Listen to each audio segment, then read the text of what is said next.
నమస్తే, welcome to our channel. నేను మీ సిరి.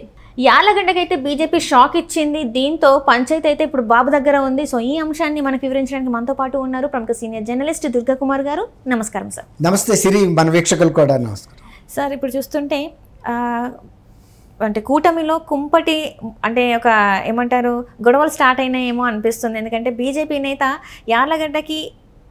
యార్లగడ్డ గారిని అభ్యర్థిత్వాన్ని వ్యతిరేకిస్తున్నారని చెప్పేసి మనకు వార్తలు వస్తున్నాయి, మనం వార్తలలో చూస్తున్నాం. ఇంతకు అసలు ఏం జరిగి ఉంటుంది, అసలు ఎందుకు అంటే వాళ్ళందరూ కూటమిలో ఉన్నా కూడా వాళ్ళ ఎందుకు సఖ్యత లేదంటారు? అంటే ఎప్పుడైనా ఒక 2 లేదా 3 పార్టీలు కూటమి లేకపోతే 4 పార్టీలు కూటమిగా ఏర్పడినప్పుడు ఈ బాలారిష్టాలు అంటారు, ఇలాంటి మొదట్లో కొన్ని సమస్యలు రావటం అనేది చాలా సహజం సిరి. అందులోనూ రాజకీయాల్లో మరింత సహజం.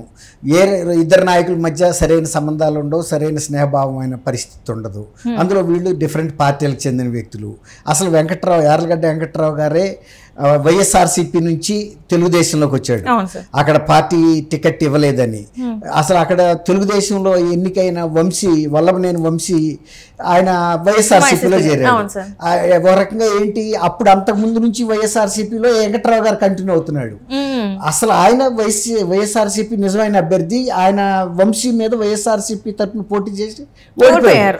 తెలుగుదేశంలో నుంచి గెలిచిన వంశీ దాంట్లో చేరాడు. తర్వాత కూడా టికెట్ ఆయనకే ఇస్తున్నప్పుడు మరి ఈయన చూస్తా కూర్చోడు కదా, అప్పుడు ఈయన తెలుగుదేశంలోకి వచ్చాడు. బాగా చెప్పారు. ఇక అప్పుడు తెలుగుదేశంలోకి వచ్చిన తర్వాత ఫస్ట్ లో కొన్ని ప్రాబ్లమ్స్ వచ్చినాయి. ఎందుకంటే తెలుగుదేశంలో ఉన్న మొదటి నుంచి ఉన్న నాయకులు ఈయన రాకని పెద్ద, ఎందుకంటే అవతల పార్టీలో ఉండి వీళ్ళ మీద కేసులు పెట్టడం అవన్నీ జరిగినాయి.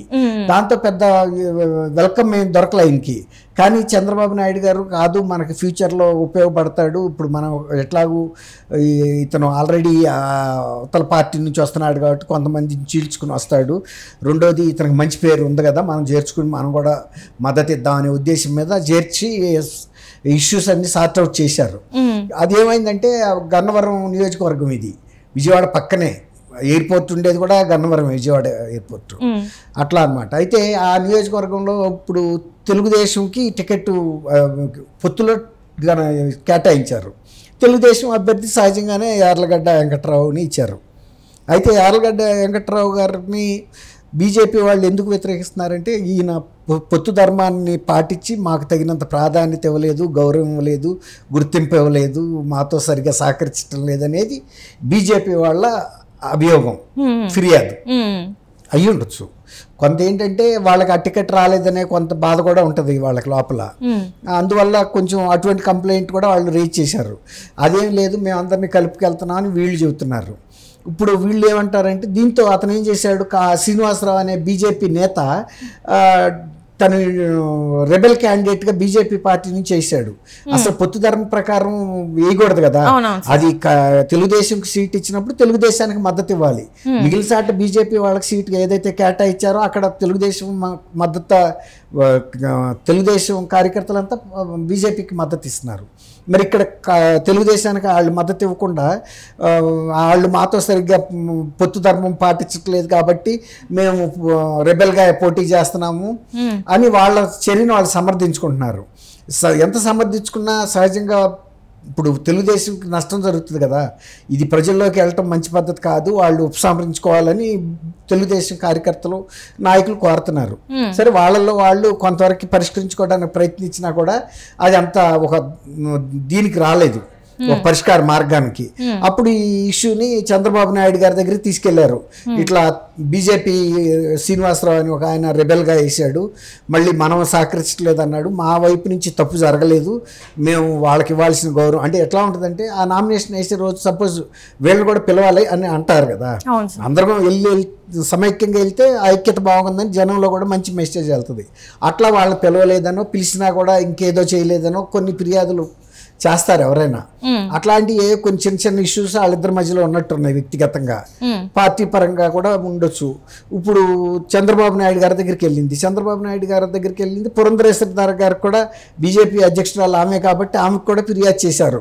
గన్నవరం తెలుగుదేశం నాయకులు మాకు మీ వాళ్ళు ఇట్లా రెబెల్గా వేశారు, దయచేసి ఉపసంహరించండి, హృదయపూర్వకంగాను మాకు సహకారం పూర్తిగా ఇవ్వాలి, మీరు కలిసిమెలిసి పని చేసుకుందాం, మన ప్రజల్లో తప్పుడు సంకేతాలు వెళ్ళకూడదు అని ఆమె దృష్టికి కూడా తీసుకెళ్ళినప్పుడు ఆమె కూడా శ్రీనివాసరావు గారితో మాట్లాడుతుంది, కృష్ణా జిల్లా బీజేపీ నాయకులతోనూ మాట్లాడి వారి ద్వారా సందేశం పంపిస్తుంది, అవసరమైతే పిలిపించుకుంటే మాట్లాడతారు.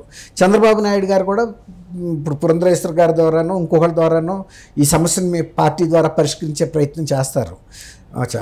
అంటే ఇప్పుడు చూస్తుంటే సార్ ఇంకా కొన్ని ఇప్పుడు ఏదైతే సీట్ల సర్దుబాటు విషయంలో ఇంకా అభ్యర్థులని ఐదు మంది అభ్యర్థులను మార్చే అవకాశం ఉందని కూడా మనకి వార్తలు వస్తున్నాయి. అంటే ఇంకా బీజేపీ అంటే ఏదైతే ఈ 3 పార్టీల కూటమి ఉందో, టీడీపీ, జనసేన, బీజేపీ కూటమి ఉందో, ఇందులో ఇంకా కొంత సఖ్యత అయితే కుదరలేదు, అందుకే ఇంకా మార్పులు చేర్పులు జరుగుతున్నాయి అని చెప్పేసి కూడా మనకి వార్తలు వస్తున్నాయి. నిన్నటి వరకు చూస్తుంటే మనకి అర్థమైంది, వాళ్ళు బయటికి చెప్పారు. సో అంటే ఏంటి ఇంకా ఏమన్నా అంటే జరుగుతున్నాయా లోపల అంతర్గతంగా? నువ్వు చెప్పింది కరెక్ట్ అమ్మా సిరి. ఇప్పుడు అనపర్తి ఉంది, అది తూర్పుగోదావరి జిల్లాలో, అంటే ఉమ్మడి తూర్పుగోదావరి జిల్లాలో. అనపర్తిలో వాళ్ళకి సరైన క్యాండిడేట్ దొరకలేదు. తెలుగుదేశంకి ఉన్న క్యాండిడేట్ బలమైన క్యాండిడేట్.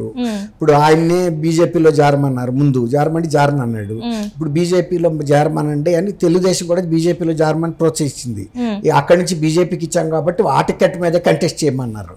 అట్లా కొన్ని నియోజకవర్గాల్లో బీజేపీకి సరైన అభ్యర్థులు జనసేనకు కానీ దొరకపోయిన సందర్భాల్లో తెలుగుదేశంలో ఉన్న బలమైన నాయకుల్ని, సీనియర్ నాయకుల్ని జనసేనలోకి తీసుకుని టికెట్లు ఇచ్చిన సందర్భాలు ఉన్నాయి. ఇప్పుడు అవనగడ్డలో కూడా జనసేనకి మండల్ బుద్ధప్రసాద్ గారిని, ఆయన ఫార్మర్ డిప్యూటీ స్పీకర్, చాలాసార్లు మంత్రివర్గాల్లో పనిచేసిన అనుభవం ఉంది. వాళ్ళ కుటుంబం కూడా, వాళ్ళ నాన్నగారు కూడా సుదీర్ఘకాలం అవనగడ్డ నుంచి శాసనసభ్యుడిగా, ఒకసారి ఏకగ్రీవంగా కూడా ఎన్నికైన చరిత్ర ఉంది. కాబట్టి ఆయన్ని అందరికీ వివాదరహితుడిగా ఉంటాడనే ఉద్దేశం మీద జనసేన ఇచ్చింది. ఆయన టీడీపీ లీడర్ యాక్చువల్గా. ఆ టికెట్ జనసేనకి వెళ్ళిపోయింది, కానీ బలం టీడీపీకి ఉంది. కాబట్టి జనసేన వాళ్ళు కూడా అర్థం చేసుకుని, ఓకే మా పార్టీకి ఇచ్చారు కాబట్టి మీ పార్టీ నాయకుడిని నిలబెట్టినా కూడా మేము ఓకే చేస్తామని అట్లా కొన్నిసార్లు అట్లాంటి రాజీలు జరిగినాయి. అది సహజం. అట్లా ఇంకా కొన్ని కూడా జరిగిన సందర్భాలు ఉంటాయి. ఇంకా రేపు ఎల్లుండిలో కూడా జరిగిన ఆశ్చర్యం లేదు. అంటే ఇప్పటి వరకు కూటమిలో అంటే మోదీ గారు మొన్న వచ్చినప్పుడు, చిలకలూరుపేటకు వచ్చినప్పుడు జగన్ గారి గురించి ఎట్లాంటి అంటే వ్యతిరేకంగా ఏం మాట్లాడలేదు, అంటే కూటమిలో ఉండి కూడా వ్యతిరేకంగా మాట్లాడలేదు. అండ్ ఇప్పుడు కూడా 2-3 సభలు తను నిర్వహించే అవకాశం ఉంది, మోడీ గారు అటెండ్ అయ్యే అవకాశం ఉంది, ప్రసంగించే అవకాశం ఉంది అన్నారు. సో ఇప్పుడైనా కనీసం మరి జగన్మోహన్ రెడ్డి గారికి వ్యతిరేకంగా మాట్లాడే అవకాశం ఉందా? సరే ఈసారి కూడా తూతు మంత్రంగా వెళ్ళే అవకాశం ఉందా? ఆయన మాట్లాడారు మా ఇప్పుడు గత 5 సంవత్సరాల్లో జరిగిన పరిపాలన ఆంధ్రప్రదేశ్ ప్రభుత్వాన్ని వెనక్కి తీసుకెళ్లిపోయింది, ప్రగతిని దెబ్బతీసిందని అన్నాడు. ఆ మాట అన్నాడు. ఈ పరిపాలన దుష్పరిపాలన జగన్మోహన్ రెడ్డిదని.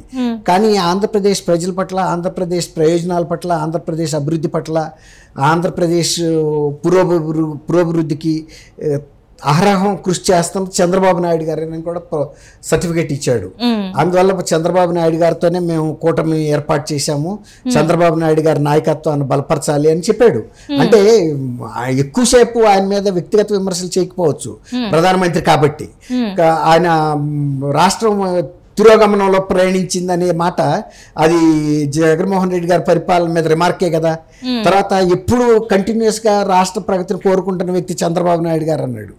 అది చంద్రబాబు నాయుడు గారి యొక్క వ్యక్తిత్వాన్ని, ఆయనలో చిత్తశుద్ధిని అభినందించినట్టే కదా.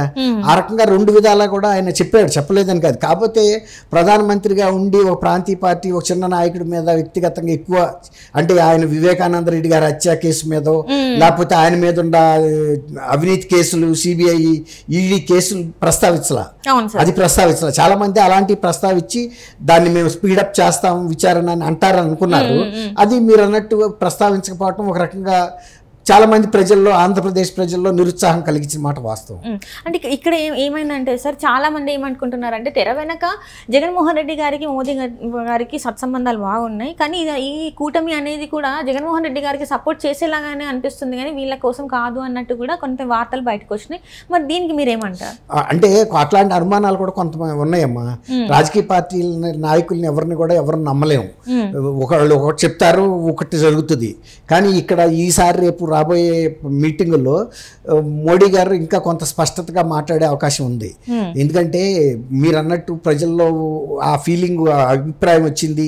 మోడీ గారు జగన్మోహన్ రెడ్డిని తీవ్రంగా విమర్శించలేదు, అంటే కొన్ని ఇంకా అంతర్గత ఒప్పందాలు ఉన్నాయా అనే అనుమానాలు ఉన్నాయి. కాబట్టి తర్వాత ఆర్ఎస్ఎస్ పార్టీ కూడా బీజేపీ పెద్ద నాయకులకి వార్నింగ్ ఇచ్చింది, జగన్మోహన్ రెడ్డిని మీరు దూరంగా పెట్టండి, ఆయన మీద మీరు కటుగా మాట్లాడి బీజేపీతో ఏ విధమైన ఒప్పందం లేదనే ఒక అభిప్రాయం ప్రజల్లో సుస్పష్టంగా కల్పించండి, లేదంటే పార్టీ నష్టపడుతుందని చెప్పారు. కాబట్టి ఈసారి రేపు వచ్చే ఎన్నికల్లో ఆయన అది కూడా బహిరంగంగా మాట్లాడే అవకాశం.